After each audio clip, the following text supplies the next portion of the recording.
Me, 35 male, and my wife, 32 female, have been married about 4 years. Anniversary is next month.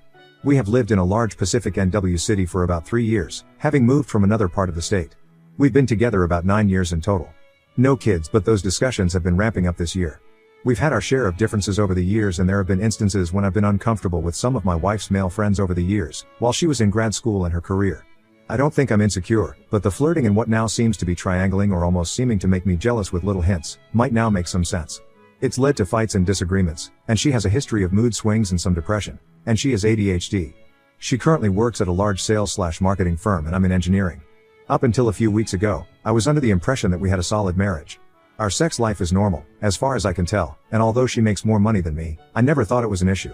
I have noticed the fights increased over the past 18 months, but over the past few months she's been very attentive, although seemingly more depressed, and she's lost a ton of weight. She is small, but went from that to skin and bones and not eating much. I think I now know why. 2 weeks ago I received an anonymous text message from someone that works with her. This person did not identify themselves, but given the information in the text, I'm pretty sure I know who it is. A good work friend of my wife who is married that we've socialized with as couples. The text came in 2 parts, and the sender expressed a lot of sympathy for me. I deserve to know what's going on. In short, according to the sender, my wife has been or was having a long-term affair, over a year, with a good guy friend of hers at work that's 10 years older than her and married with a kid. Apparently they expressed that they loved each other, and it sounds like they spent a lot of time together, unbeknownst to me. As if that's not bad enough, my wife also started another affair with a second married guy, who works for the same company and is about 20 years older than her, who has several kids. That one was going on for a few months. Someone at my wife's office caught them in an empty office one afternoon having sex and reported it to my wife's HR. It turned into a mess, and all 3 of them had to speak with HR. The 2 guys didn't know about each other, and it supposedly got ugly between them too. My wife is likely getting fired along with the guy she got caught with. As you can imagine, I'm barely holding it together. We've had family at our house, so I've kept myself under control, and my wife does not yet know I received the text alerting me. She's also said nothing about any of this and has lied to me repeatedly over the past year about the guy who she had the longer affair with. I sensed something was up and mentioned it several times, and she just told me I was being weird. They were just friends, and on and on. So I dropped it. We have different cell plans, but I figured out her password, and seeing all the texting and photo texts between the people I have now identified as the work affair people was sickening. There are also a large amount of texts with another number, but I couldn't figure out who it was. I just know it's not any of her close girlfriends because I also have their numbers. I'm at a loss and feel like an idiot. It's the holidays and family is here, so I'm keeping a brave face, but once they leave after 9, I just don't know where to start. I can't even understand what's going on here with what is serially cheating, all the lying and the manipulation she's been doing. Is there any coming back from this? Or for those of you that have been down this road, what do I do next? I feel like I'm going to lose it at any second, and I appreciate any advice, regardless of how harsh it might be. Update 1. Thank you to everyone who has responded and reached out. It's been helpful and kind. I thought a lot about what everyone said and ended up trying to sync my work iPad with her phone, and it worked. Mostly. I got a chance when she went outside for a bit with our nieces and nephews and left her phone charging in our bedroom. I got lucky on the password, which was more obvious than I would have thought, and got it on the second try. Things are as bad as I imagined they were, based on what I could over, and the anonymous texter who tipped me off was clearly being truthful. I recovered archived WhatsApp chats and some ongoing ones. I'll summarize as best as I can because what I saw disgusted me and probably will traumatize me for a while. My wife was definitely sleeping with both coworkers, and neither seemed aware, apparently. Long-term guy seems to have really liked her, but their recent convos got icy as my wife seems pissed that he disclosed the truth about their relationship as part of the HR process.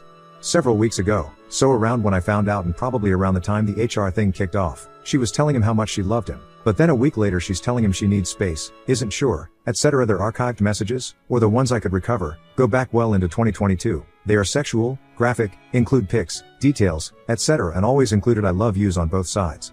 Short-term guy, the much older one, is worried about his job but also keeps trying to get her to meet to hook up. She's keeping her distance it seems, but some of their chats, they only went back to September, are definitely sexual, expressing sexual wants, etc. It seemed less frequent than long-term guy, not all that emotional, just flirty and highly sexual. She also bitched to him about long-term guy making her life complicated, a direct quote, even though it seems long-term guy wasn't the one who caught them. So I'm not sure how he found out. Here's what I ended up doing. I called my boss and explained what I could muster up, and I asked for a few weeks off. He was very understanding and gave me 3 weeks to sort things out and get away. My wife on Friday went out shopping and to a movie with her sister, and that's when I bailed. I packed up all the clothes I needed/wanted, essential electronics and a few random items, and loaded up my truck with about 4 duffel bags and a few boxes. I spoke with her dad and spilled and told him what was going on. He was angry and incredulous at first, but when I shared some of the messages with him, the most PG I could find, he sort of broke down. Gave me a hug and I told him I'd be staying with friends out of town, who live about an hour away. Reading those messages, I felt like I was outside looking through a window of a love triangle movie, that turned into a horror movie because it's my wife leading the second life. I'm emotionally exhausted, I feel sick and I just cannot get my head around how someone could act this way. I know I need to file, so I'm hoping one of the lawyers I contacted over the past few weeks gets a hold of me this week. Any additional advice or thoughts are welcome. Update 2. It's been a busy last week, or at least I've been trying to stay focused by keeping myself busy by keeping my life organized as I move forward.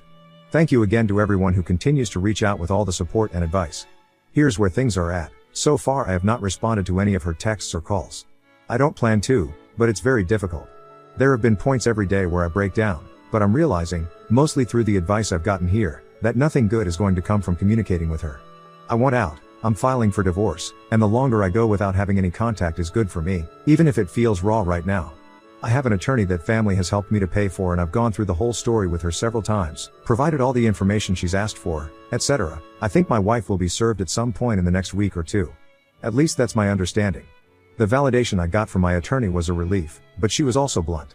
She said, in no uncertain times, that my wife is a narcissist and that this is disordered, awful conduct that is really bad.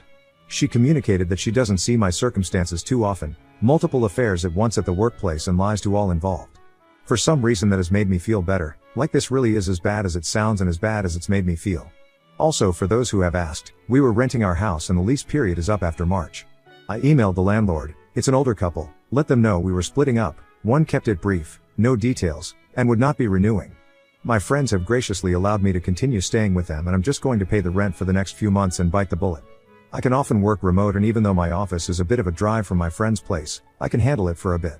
I guess I figure this is the best way to live somewhere where I feel secure, understood, and I don't have to deal with possibly seeing my wife. Finally, the last part. Maybe this was a bad idea, but I did it anyway. I made contact with the two APs. I got one of their numbers through a friend of a friend, and the other one I just called at my wife's company and got transferred through. That was the shorter term, older guy, I think he's 50 or early 50s. I introduced myself, told him we needed to talk and that I had some questions. He panicked on the phone, seemed nervous and said he didn't have anything to say and hung up. Longer term guy and I had 2 calls, for a total of about an hour. This is the guy who's 40 I think, who my wife was really good friends with. As much as I hate his guts, I respect that he answered my questions. I'll say this, he was confident but apologetic, and I believed what he told me based on some specific details we discussed over the course of the calls. He just laid it all out there. What was shocking was the crap my wife told him about me and us. I was verbally abusive, we rarely had sex, I was lazy and checked out, etc. etc. He acknowledged that he should have never started the relationship with her, and basically did so because he was miserable at home. He and his wife are now separated and he said he came clean with her about what had gone on with my wife, but admitted that if weren't for the HR situation he probably wouldn't have. He even gave me her number if I wanted to speak with her. He shared some painful things in response to my questions and was under the impression that the shit my wife was telling him about me was real, and that she really meant all the feelings she shared with him, because their relationship went on so long and he trusted her. I thanked him and after I hung up the phone, I just broke down again. Many of you have reached out and advised to not spend any time wondering why she did this, but I just can't get away from that topic ATM. I think I'm still in disbelief that someone I trusted and thought loved and valued me, could act this way. My mind has officially been blown to bits. Doing my best to just get through each day, keep no contact going and see this divorce process through, which is just at the beginning stages. Please keep the advice coming, it's been so helpful thus far. Update 3, this sub has been an immense resource and combined with the therapist I just started seeing, I hope it helps me get through this in one piece. Posting a weekly update has been cathartic and the feedback is so emotionally valuable. Thank you. Well, it's getting closer to 2 months since I got anonymous texts from what I assume is a coworker of my STBXW's, informing me of her serial cheating and HR issue. The head-snapping shock and numbness has not left me, but it's getting less dense. The realization that the embarrassment, pain and stupidity I feel is likely going to continue for a long while is tough to swallow, but I've committed to doing the best I can each day to not let it fully conquer me. If I'm being honest, I'm struggling emotionally. I'm keeping it together, but the tears flow each night, and I rarely cry. So I know this is my body speaking to me, so I just let it happen. I retained an attorney with the help of family and a few of them attended the first real meeting with me. The initial petition or filing is done and it's going to be served on her at some point in the next week or 2. I feel good that I'm doing that now and I know it's what's best. My emotions have been up and down about it, But I cannot raise children, nor do I want to have children or a life with someone that has the traits my STBXW has displayed. I'm committed to seeing it through. As for my STBXW, I've still not called, texted or emailed back. The longer I go, it gets a bit easier. Like I've regained some control of the insanity she dropped in my lap. I haven't gotten any calls or texts in 4 or 5 days, but I did get a long email last week. And I did read it. In sum, it was a lot of "I love you and I realize I made a huge mistake" type of language. She said she was sorry over and over, but what struck me was that it was kind of empty. She didn't address much in terms of details about why she was sorry and just acknowledged that I never should have been intimate with anyone else. I don't know what a remorseful letter or email should say. But I think in my case there's not much to explain. It's such insane, hurtful behavior that I don't even know if she can explain it. She ended it with a statement that she's hoping we can talk things out at some point. I also ended up calling the long-term AP's wife. I took him up on the offer, and actually, what he told me checked out. Surprisingly. It appears he was an open book with his wife once the secret spilled out. The lady was nice and to the point, said they had been struggling for years, they have now separated and will also be filing soon. It was weird because she didn't seem angry and it was like she was relieved. Said the guy was a great dad but they were terrible together, and that my STBXW had really done a number on him. One thing she did say that resonated and that we discussed is that she was very hurt that he didn't end things with her before it started. She thinks he was afraid to just get the divorce, but the affair part caught her off guard and was embarrassing because she felt like a safety net. I can relate. It's like they are afraid to risk being alone or something. The nature of what my STBXW did is far too much for me. I've read a lot of stories on here and I've seen a few where people don't leave when they discover serial cheating and all the lies. I can't imagine staying. I'm so disgusted, but also heartbroken at the same time. Also, I don't know yet if she is losing her job. I was told by the AP wife, the one I spoke to, that she's on leave. Which doesn't sound good. I will post again when I can, just trying to focus on getting through this mess. Update 4. Thought I'd share the latest because this sub has been a major lifeline for me the past several months. And a big thank you to each and every one of you that has reached out individually. I truly appreciate it. Well, here we go. She's been served and the divorce is underway. It was a huge mixture of emotions and continues to be as I waver back and forth between relief, sadness, crying fits, anger and just about every emotion one could feel.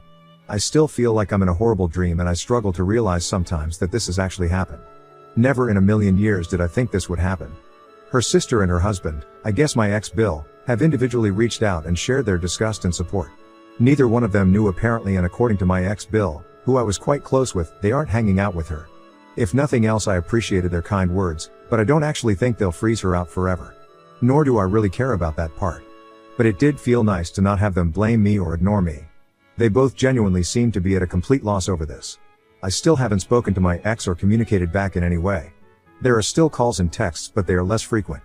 My understanding through the grapevine is that she was fired and is living with her parents. Or will be soon, since the house we rented had the rent covered by me through March. Not sure if she's fully moved out or what, but I gather that she's struggling and has lost even more weight. But apparently she's gotten the lips done even more than what she had before, for whatever reason. Full honesty, I did read a few of the emails she sent before I had to stop. It was a lot of the "I love you" stuff, tons of apologies, but no directly addressing her behavior or why really. She claims she's really messed up, and that she got carried away because it was easy for her to connect with these guys. She liked the attention and never meant for me to see her messages. I sat back when I read that part, and it struck me that she obviously would have kept doing this if whoever caught her at work hadn't walked into that office that day. She also claims she never really loved the long-term AP and that she only loves me, but that's obviously impossible to accept given the nature of the messages I saw and the consistent emotional expressions of that very thing for the better part of a year. I guess if she was lying to me, it makes sense she was lying to these guys too. I don't know, it's just such insane behavior. I suppose this is more of stream of consciousness than an actual update, but I just feel adrift. I don't want her back, but it's terrifying on some level to be in this position. Trying to understand how someone could look you in the eye and lie so consistently and pursue multiple other relationships at the same time is gutting. The long-term AP is tall and good looking, so that doesn't help, but the other guy is a legitimate creep. Bald, muscular, but a loud mouth and definitely a dude that is always looking to hook up. It's a weird dichotomy, especially since she was supposedly happily married to me. I don't know what to make of it. I think it was just getting the validation and attention from anyone, I guess. But the more I read and the more I really think back and connect the dots, the more it seems clear that she is in the personality disorder category. I realize that the best avenue is to just move on and forget her, but that's much easier said than done.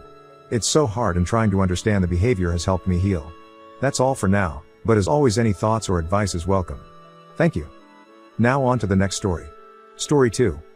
married my childhood friend only to discover she never wanted kids and was secretly supporting another man using my money.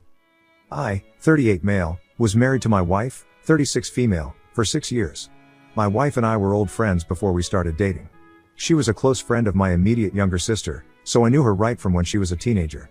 It wasn't until I graduated from college that something happened, and it brought the two of us closer, and from there, we fell in love. Since we already knew each other so well, our friendship bloomed, and we ended up dating and marrying after 1 year. Before my wife and I married, we agreed to only have kids once we were ready. She was the one who proposed it, and initially, I thought it would be only for the first 2 to 4 years of our marriage. I loved children, and I thought she said that because she wanted us to spend more time together or get better paying jobs that would put things in place before the kids arrived. Fast forward to 5 years after we married. I told my wife that I was ready for us to have children, but she kept coming up with multiple excuses that became annoying. Either she would say something about going for medical checkups to be sure her ovaries are in good shape, or we could just get a dog instead of having a child. Her excuses kept coming for almost a year, and because we were always fighting and arguing, we started to get distant from each other. It's not like I intentionally got distant. She was the one that started it. She refused to make my meals, do my laundry, or even sleep on our bed with me. And seeing all of this made me madder. I would not have been so worried about having children if it were left for me alone. I was only concerned that her biological clock was ticking, and she wasn't saying anything about having kids. Even before we married, I had always imagined having at least one child with her and how we'd be a big happy family, but my wife was trying to frustrate that reality. When our arguments and fights continued to the extent that I couldn't take it anymore, we were forced to sit and talk with a marriage counselor. Our marriage was slowly falling apart, and it was the exact opposite of what I had in mind for us. All those years of being married, I thought my wife and I were on the same page, but during one of our marriage counseling, I found out we weren't. In my presence, my wife told the counselor that she hated babies and couldn't even imagine having one. Also, she said she was very concerned about her body and wasn't ready to ruin her shape for a child or pause her life to care for a child. When I heard that, I felt so betrayed because she never mentioned it while we were dating, and she didn't say a thing about that, even on the days we kept arguing about it. I didn't know what to do or say, so I left the session to clear my head. It was painful to discover that my wife played on my intelligence, despite knowing how much I loved children. I was so mad at her when we got home that we did not speak for almost 2 weeks, and she wasn't even bothered. Around that time, she would come home late at night and go to bed. The following day, she would leave so early for work. I tried as much as possible to not let everything weigh me down, but I couldn't. It really affected me. I imagined my whole life without a child because my wife cared so much about her body. The most painful part was, even when we had this agreement before we married, she never mentioned anything about not liking babies or not wanting to pause her life to raise kids. If she had told me, I wouldn't have married her because we had different opposing values. There's no way I would have accepted to marry a woman who hated babies and didn't want one when I loved babies and wanted at least 2 children. Throughout the time my wife and I were not talking to each other, she never showed concern for me, even for one day. Instead, she would come home looking cheerful and happy, then go to bed. I had to make my meals and care for the house some days. There were also nights my wife did not sleep at home. On those nights, she would text me late at night and say she was sleeping over at one of her girlfriend's places. I don't know which one hurt more between finding out that my wife would never be a mother or her sleeping out and spending time with her friends while neglecting me. Months after my last counseling session, our marriage got worse. Our arguments started again, but it got worse this time. My wife became something else, and anytime we fought, she would say I could go ahead and divorce her if I didn't want us to be married anymore. Every time she said this, it broke my heart because I thought it'd be better to fix things instead of divorcing. I didn't understand why she kept saying that until I made a shocking discovery. One day, I received a call from my bank about strange charges on my account. When I checked it out, I saw that the charges were going into an apartment complex I had no idea about. I told the bank I had no idea about the apartment and tried to get them to charge back. After talking to the bank people, I decided to go and check out the apartment myself since it was in the same town I lived in. It didn't make sense for someone to charge my account because I was careful not to leave any of my bank or card details online. After driving for a while, I successfully located the apartment and decided to go to the apartment to see who was using my information to pay rent. When I knocked on the door, a young man in his early or mid-20s came out. When he opened the door, my eyes caught a glimpse of my wife's picture hanging directly on the other side of the wall. I was so confused, and the guy started talking before I could ask the questions in my head. He said he knew I was my wife's husband because she was his sugar mummy. Immediately I heard that, I had goosebumps on my skin, and my lower stomach churned. He said my wife rented the apartment for him, and I had to keep my mouth shut, or he would steal her completely from me. Talk about audacity. I couldn't even confront him like I had in mind, but I had a better idea. I was so mad at his audacity, so I began searching for his landlord and found him the next day. I reported everything to his landlord, and several days later, he was thrown out of the house. As for my wife, after I found out about her app, I didn't even say anything because there was nothing to talk about. I began to reconnect the dots and realized my wife had been cheating on me for a very long time, but I was too blinded to see that. My wife caused me the most pain, so I couldn't let her go scot-free. I filed a report to the police, and my wife was arrested for identity theft and eventually charged. We also divorced because I realized we were like water and oil, and she no longer had a place in my life. I now understand why she kept saying I could divorce her if I wanted. It was because she had someone else in her life and was using my money to pay his rent. This happened to me a very long time ago, and as I share this, I have a beautiful 3-year-old daughter, and I'm married to a beautiful younger woman. After things ended with my wife, I was down for a year plus, but I realized that I was living in the past instead of the present, so I decided to build the kind of life I wanted. I have never been so relieved and happier.